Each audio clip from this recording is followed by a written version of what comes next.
Bonjour à tous, donc aujourd'hui nous allons vous présenter un exposé sur l'année 1989, une année capitale dans l'histoire.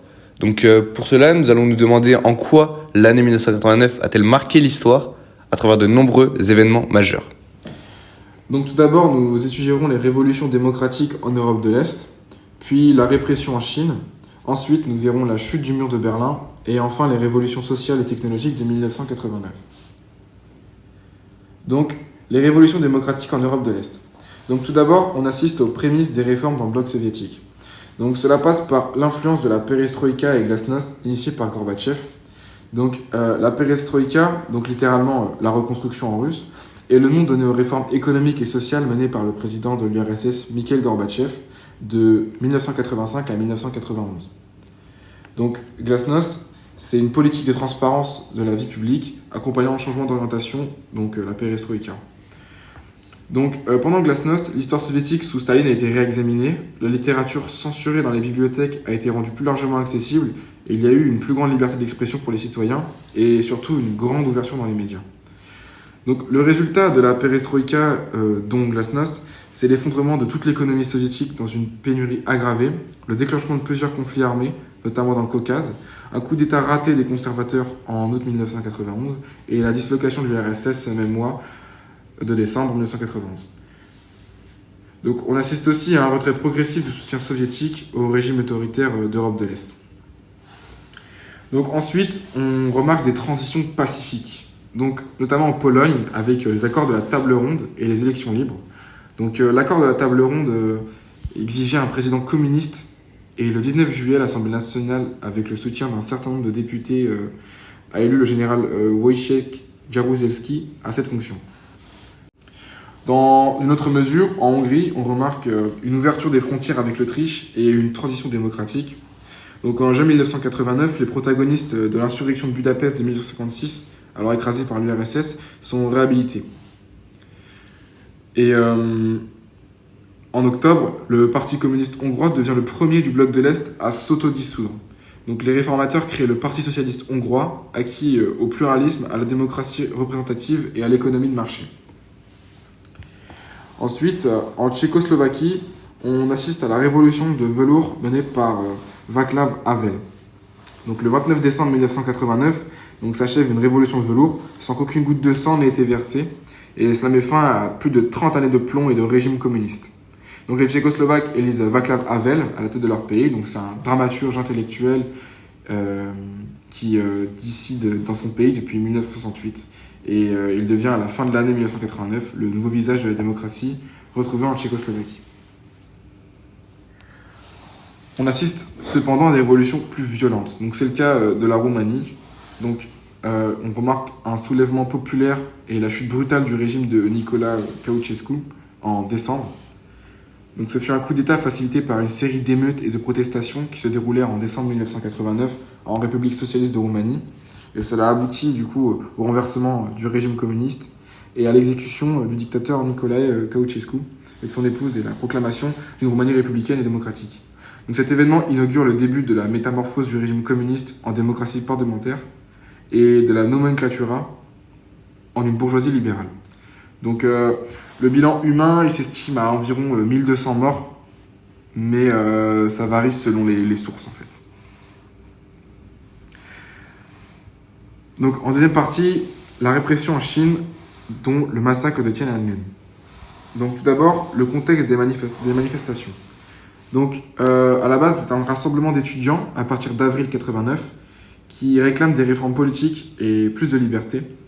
Donc ils se retrouvent sur la place Tiananmen, qui est en fait un épicentre de la mobilisation démocratique. Donc on assiste à une répression sanglante, puisque le 4 juin 1989, il y a une intervention militaire et le massacre des manifestants. Donc il y a une réaction internationale à cette intervention, avec notamment la condamnation morale, et cependant on remarque le maintien des relations économiques avec la Chine. Donc il y a une ambivalence des réactions plus ou moins contrastées. Et donc enfin les conséquences sur le régime chinois de cette répression.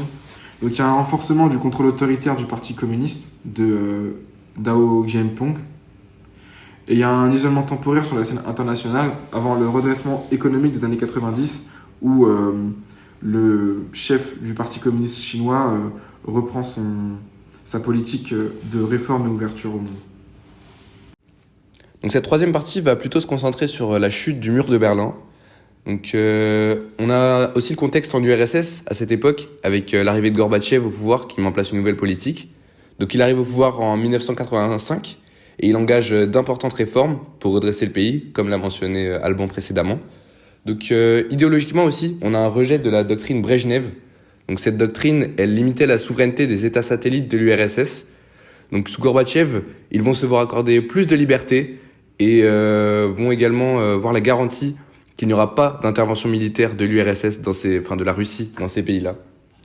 Sous Gorbatchev, on a également des tensions avec la République démocratique allemande, puisque Honecker refuse les réformes de Gorbatchev.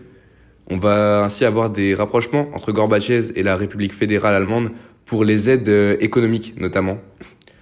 Et comme mentionné précédemment, on a également des transitions démocratiques dans tout le bloc de l'Est, comme la Pologne ou la Hongrie. Le contexte en République démocratique allemande est également important, puisqu'on va faire face à une fuite massive des citoyens vers l'Ouest. C'était déjà le cas avant. On peut voir qu'en 1988, on avait environ 39 000 personnes qui étaient passées de l'autre côté. Mais ce chiffre va presque être multiplié par 10 l'année suivante, puisqu'en 1989, on va avoir 343 854 citoyens qui vont fuir vers le bloc de l'Ouest. Donc on a ainsi une crise populaire en Allemagne contre le régime. Vont se mettre en place notamment les manifestations du lundi. Donc tous les lundis, énormément de gens vont se réunir pour manifester contre le régime. La manifestation la plus importante de ce mouvement va être la manifestation de Leipzig le 9 octobre, qui va vraiment marquer le peuple allemand. On a ensuite l'effondrement du régime Honecker. Suite à l'ampleur du mouvement populaire et des manifestations, Honecker va être poussé à la démission. Et c'est Egor Krenz qui va être élu à sa place, mais qui va être relativement mal accueilli. Il n'apporte rien de nouveau aux citoyens qui en veulent beaucoup plus. Les manifestations vont ainsi continuer et Krenz va se voir poussé à lâcher du lest et promet de nouvelles réformes à son peuple. Le 9 novembre, le mouvement populaire est trop fort et la liberté de passage est enfin accordée aux citoyens. On a ainsi une ouverture des postes frontières sous la pression populaire. Le 10 novembre, les premiers actes de saccage et de destruction du mur sont constatés. Le peuple en a marre et le fait ressentir. Cette liberté nouvelle les a transcendés. Le mur de Berlin et sa chute sont ainsi un symbole de la réunification allemande et de la fin de la division Est-Ouest. Pour finir, nous allons vous parler des révolutions sociales et technologiques de l'année 1989. Donc tout d'abord, concernant la question environnementale, on le sait, le GIEC a été créé l'année passée. Donc c'est cet organisme et ce groupe de militants intergouvernemental sur l'évolution du climat. Donc il devient pleinement opérationnel en 1989. Mais ce n'est pas tout, puisqu'en novembre 1989, on a aussi la conférence de Noordwijk sur le climat. Donc cette conférence, elle se tient aux Pays-Bas et elle va rassembler les représentants de 68 pays pour évoquer notamment la question de la réduction des gaz à effet de serre.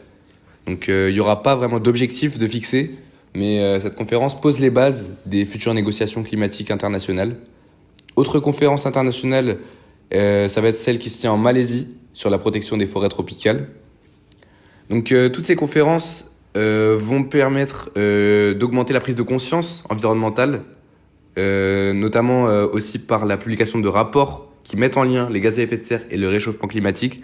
Donc les gens commencent vraiment à se rendre compte de ce qui se passe et des impacts de leurs activités à eux.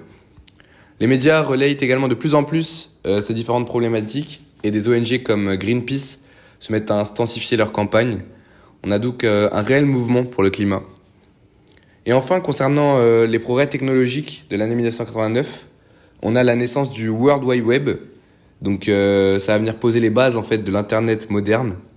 On a également le développement des ordinateurs, puisqu'Apple va sortir son premier ordinateur portable. Autre sortie révolutionnaire dans le monde du jeu vidéo, la Game Boy, une console qui va vraiment changer, on va dire, le jeu vidéo de toute une génération. Et enfin, on a la publication des premiers systèmes de réalité virtuelle, comme le Data Glove ou le iPhone. Pour conclure, l'année 1989 est réellement une année qui a changé l'histoire. En effet, il s'agit d'un moment clé qui a marqué l'histoire par de grands changements politiques. La chute du mur de Berlin symbolise la fin de la guerre froide et annonce la disparition progressive du bloc communiste en Europe de l'Est. Partout, des peuples se soulèvent pour réclamer plus de liberté et de démocratie, comme en Pologne ou en Tchécoslovaquie. Mais ces mouvements ne réussissent pas partout. En Chine, par exemple, les manifestations de la place Tiananmen sont violemment réprimées. Ainsi, 1989 marque la fin d'une époque et le début d'un monde nouveau. Les événements de cette année ont eu des conséquences durables, ouvrant la voie à la mondialisation et à un nouvel équilibre politique mondial.